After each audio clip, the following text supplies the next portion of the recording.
Good morning class. आज हम discuss करेंगे calculation of W Q del E and del H for isothermal and adiabatic reversible process for ideal gas expansion. तो सबसे पहले हम किसका कैलकुलेशन करते हैं? आइसोथर्मल प्रोसेस के लिए क्या क्या कैलकुलेट करेंगे हम? डब्ल्यू कैलकुलेट करेंगे, क्यू कैलकुलेट करेंगे, डेल ई कैलकुलेट करेंगे एंड डेल एच कैलकुलेट करते हैं। सबसे पहले आइसोथर्मल प्रोसेस। तो हमें पता है जो आइसोथर्मल प्रोसेस होता है वो कैसा प्रोसेस होता है? वो आइसोथर्मल प्रोसेस में जो हमारा टेम्परेचर होता है वो कांस्टेंट होता है, और जब किसी सिस्टम में टेम्परेचर कांस्टेंट होगा तो वहाँ पे इंटरनल एनर्जी में कोई चेंज नहीं आएगा। तो जब टेम्परेचर हमारा कांस्टेंट है तो हमारा डेल ई भी क्या हो जाएगा? जब उसमें कोई चेंज नहीं आ रहा तो उसकी वैल्यू भी क्या हो जाएगी? Del E is equal to zero. जैसे यहाँ मैंने लिखा है del T is equal to zero, क्योंकि टेम्परेचर हमने क्या रखा है आइसोथर्मल के लिए? कांस्टेंट। तो और जब टेम्परेचर हमारा कांस्टेंट है तो इंटरनल एनर्जी में भी कोई चेंज नहीं आएगा, तो ये क्या हो जाएगा? डेल ई हमारा क्या हो जाएगा? ज़ीरो। क्योंकि एक्सपेंशन हो रहा है तो एक्सपेंशन के लिए हम क्या यूज़ करते हैं? P1 is equal P1 V1। Expansion के केस में क्या होता है? किस में कन्वर्ट होता है? P2 V2। अब जो हमारा W होता है, W इज इक्वल टू क्या होता है? Minus P D V. ठीक है। अब अगर हम इसका इंटीग्रेशन करेंगे तो ये क्या हो जाएगा? हमारा इंटीग्रेशन करने पे ये हमारा हो जाएगा del W is equal to minus P D V. कहाँ से? V1 से V2 तक इंटीग्रेशन करने पे। या फिर हम इसको लिख सकते हैं W इज इक्वल टू, अब हम इस माइनस को क्या कर रहे हैं? बाहर ले रहे हैं, तो ये हो जाएगा माइनस पी डी वी। कहाँ से कहाँ तक? V1 से V2 तक। ये हमारा हो गया इक्वेशन नंबर 1। हमको पता है P V is equal to क्या होता है? N R T. यहाँ से अब हम पी की वैल्यू फाइंड आउट कर लेते हैं, तो पी की जो वैल्यू निकल के आएगी वो होगी N R T upon V. ये हो गया हमारा equation number 2। Put the value of p from equation number 2। Equation number 2 से जो हमने p की वैल्यू फाइंड आउट की है, इस p की वैल्यू को हम यहाँ पे क्या कर देंगे? पुट कर देंगे। तो जब हम यहाँ पे p की वैल्यू पुट करेंगे तो क्या आएगा? w is equal to minus, अब p की जगह हमने क्या लिखा है? N R T upon V, N R T upon V D V. और कहाँ से इंटीग्रेशन किया था? कहाँ से कहाँ तक? v1 से v2 तक। अब क्या करते हैं? एन आर टी को बाहर ले लेते हैं, तो ये हमारा क्या हो जाएगा? Minus N R T D V upon V. कहाँ से कहाँ तक? V1 से V2 तक। ओके। अब इस पूरे को हम कैसे लिख सकते हैं? इस पूरे को हम सॉल्व करके ऐसे भी लिख सकते हैं, minus N R T L N V. कहाँ से कहाँ तक? V1 से V2 तक। ठीक है। इस इंटीग्रेशन को हटा के हम इसको एल एन के फॉर्म में लिख सकते हैं। या फिर इसको हम और सॉल्व करें तो क्या हो जाएगा? Minus N R T L N V1 से V2 तक गया है तो क्या लिखेंगे? L N V2 minus V1। या फिर इसको हम सॉल्व करके लिख सकते हैं minus N R T L N V2 upon V1। ये हमारा क्या हो जाएगा? W।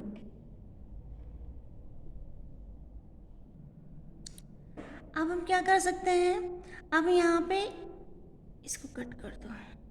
यहाँ पे हम लिख सकते हैं W इज इक्वल टू, हमने क्या कर दिया? लॉग की वैल्यू लिख दी है, तो हमने क्या लिख दिया? यहाँ पे लॉग लगा दिया एल एन की जगह, तो क्या हो जाएगा? Minus 2.303 N R T log V2 upon V1। ये हमारा हो गया इक्वेशन नंबर 3। अब हमको पता है जो P होता है वो किसके इन्वर्सली प्रोपोर्शनल होता है? वॉल्यूम के। तो यहाँ से हम लिख सकते हैं P1 V1 is equal to P2 V2, या फिर P1 upon P2 is equal to V2 upon P1। यहाँ हमने जैसे log V2 अपॉन V1 लिखा है, तो अगर ये इसके इक्वल है तो हम दूसरा फॉर्मूला भी क्या लिख सकते हैं? प्रेशर के रेफरेंस में। यहाँ हमने वॉल्यूम के रेफरेंस में लिखा है, तो यहाँ पे हम प्रेशर के रेफरेंस में लिख सकते हैं, क्योंकि V2 upon V1 is equal to कितना होता है? P1 upon P2। तो हम लिख सकते हैं W is equal to minus 2.303 N R T log. अब यहाँ पे हमने V2 अपॉन V1 की जगह क्या लिख दिया है? P1 upon P2। ये हमारा बन गया इक्वेशन नंबर 5। ठीक। यहाँ से हमने क्या कैलकुलेट कर लिया, डब्ल्यू कैलकुलेट कर लिया। अब हमें कैलकुलेट करना है क्यू। उसके लिए हम कौन सा फॉर्मूला अप्लाई करेंगे, first law of thermodynamics. According to first law of thermodynamics Q is equal to क्या होता है, del E upon del E plus W. W के लिए क्या होता है बेटा, जब work done by the system तो डब्ल्यू की वैल्यू पॉजिटिव होती है, work done on the system तो डब्ल्यू की वैल्यू क्या हो सकती है, नेगेटिव। ओके, यहाँ पे जो डेल ई है वो हमने आइसोथर्मल प्रोसेस लिया है, तो डेल ई क्या हो जाएगा, ज़ीरो, तो क्यू इज इक्वल टू क्या हो जाएगा, माइनस डब्ल्यू। अब यहाँ भी माइनस डब्ल्यू है, ठीक है, और हमारे इस फॉर्मूले में भी माइनस डब्ल्यू है, तो ये माइनस माइनस कैंसिल आउट हो जाएगा, प्लस में कन्वर्ट हो जाएगा। तो हमारा जो क्यू का फॉर्मूला, क्यू की जो वैल्यू आएगी वो कितनी आ जाएगी, 2.303 nRT log V2 upon V1। और अगर हम प्रेशर के रेफरेंस में देखेंगे तो क्या हो जाएगा, Q is equal to 2.303 nRT log V1 upon V2। अभी तक हमने क्या क्या कैलकुलेट किया, हमने कैलकुलेट किया W और हमने कैलकुलेट किया Q। अब हम कैलकुलेट करते हैं इंथैल्पी। इंथैल्पी क्या होगी आइसोथर्मल प्रोसेस में, इंथैल्पी का जो फॉर्मूला होता है वो होता है H is equal to E plus P D V. अब इसका हम डिफरेंशियल करेंगे तो क्या हो जाएगा, del H is equal to del E plus P D V. Del E की वैल्यू मैंने निकाला हुआ है, कितना है, ज़ीरो, क्योंकि हमारा प्रोसेस क्या है, आइसोथर्मल प्रोसेस। तो ये क्या हो जाएगा, del H is equal to क्या हो जाएगा, D P V. Del H is equal to क्या हो जाएगा, डी पी वी। अब आइडियल गैस इक्वेशन से हमें क्या पता है, P V is equal to क्या होता है, N R T. Ideal gas पे पी वी क्या होता है, कांस्टेंट होता है, ठीक है। तो हम क्या लिख सकते हैं, P V is equal to constant. तो अब यहाँ से देखो, ये पी वी की वैल्यू है, कांस्टेंट है, तो यहाँ पे ये जो डी पी वी है इसको हम अगर ज़ीरो लिखेंगे तो पूरी की वैल्यू क्या हो जाएगी, ज़ीरो। ये पूरे की पूरी वैल्यू क्या हो जाएगी, ज़ीरो, क्योंकि यहाँ पे P V is equal to क्या है, कांस्टेंट। तो जब ये वैल्यू ज़ीरो हो जाएगी डेल एच हमारा जो इंथैल्पी है वो क्या आ जाएगा, ज़ीरो। तो यहाँ से हमने किसकी वैल्यू फाइंड आउट कर ली, डेल एच की। अभी तक हमने क्या क्या फाइंड आउट किया, हमने फाइंड आउट किया डब्ल्यू, क्यू, डेल एच और डेल ई की वैल्यू, ठीक, किसके लिए, आइसोथर्मल प्रोसेस के लिए। अब हम फाइंड आउट करते हैं Q की वैल्यू, W की वैल्यू, डेल E की वैल्यू और डेल H की वैल्यू, किसके लिए, adiabatic process. Adiabatic reversible process for ideal gas expansion. अगर किसी एडियाबैटिक प्रोसेस में, रिवर्सिबल प्रोसेस में आइडियल गैस का एक्सपेंशन हो रहा है तो उसमें Q क्या हो जाएगा, ज़ीरो, क्योंकि हमने प्रोसेस कौन सा लिया, एडियाबैटिक। एडियाबैटिक में ना तो हीट बाहर जा सकती है और ना ही अंदर आ सकती है, तो हीट क्या है, हमारा कांस्टेंट है। According to first law of thermodynamics Q is equal to क्या होता है, डेल ई प्लस डब्ल्यू। अब यहाँ पे work done on the system है, इसलिए W की वैल्यू क्या होगी, माइनस। तो हम क्या लिख सकते हैं, Q is equal to del E minus W. अब डेल ई क्या है, डेल ई हमने पहले ही बताया, डेल ई हमारा क्या है, कांस्टेंट, ज़ीरो, सॉरी, Q जो है हमारा क्या है, कांस्टेंट है यहाँ पे।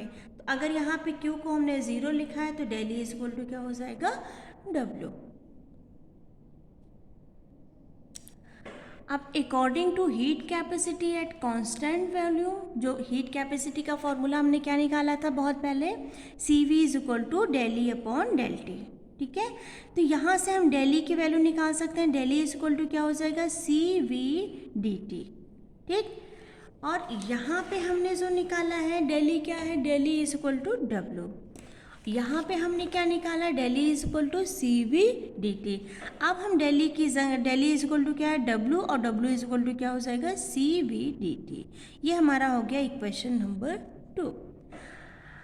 आइडियल गैस इक्वेशन क्या बताती है हमको, P V is equal to N R T, ठीक। अब क्या होगा, del H is equal to क्या हो जाएगा, del E plus D P we.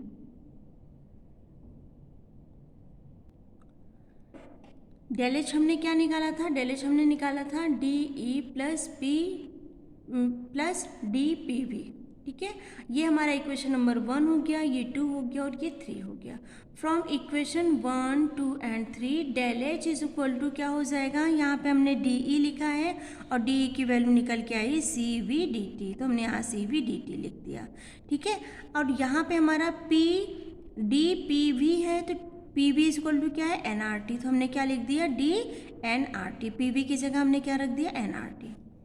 Okay, अब इस यहाँ पे जो n है, n हमारा क्या है, 1 मोल गैस है, तो n की वैल्यू अगर 1 है तो हम ये इसको कैसे लिख सकते हैं, del H is equal to C V D T plus R D T, क्योंकि हमने n को कहाँ कितना कंसिडर किया है, 1। अब C P minus C V is equal to R होता है। ओके, तो आर की जगह हम क्या लिख सकते हैं, C P minus C V, तो यहाँ से फॉर्मूले में क्या पुट कर सकते हैं, डी एच ऐसे ही रहेगा, सी वी डी टी ऐसे ही रहेगा, इस आर की जगह हम C P minus C V लगा देंगे, तो ये हमारा क्या हो जाएगा, डी टी। अब देखो यहाँ भी डी टी है, यहाँ भी डी टी है, इसको हम कॉमन ले लेते हैं, तो फॉर्मूले के अंदर क्या हो जाएगा, ब्रैकेट के अंदर C V plus C P minus C V, यहाँ पे सी वी प्लस में है, यहाँ सी वी माइनस में, ये कैंसिल आउट हो जाएगा, तो del H is equal to क्या हो जाएगा, सी पी डी टी। तो यहाँ से हमने किसकी वैल्यू निकाल ली, डेल ई की वैल्यू निकाल ली, क्यू की वैल्यू निकाल ली, डेल एच की वैल्यू निकाल ली। तो ये था हमारा किसके लिए, एडियाबैटिक प्रोसेस के लिए वर्क डन और इंथैल्पी, इंटरनल एनर्जी और हीट। आई होप आपको समझ में आया होगा। Thank you.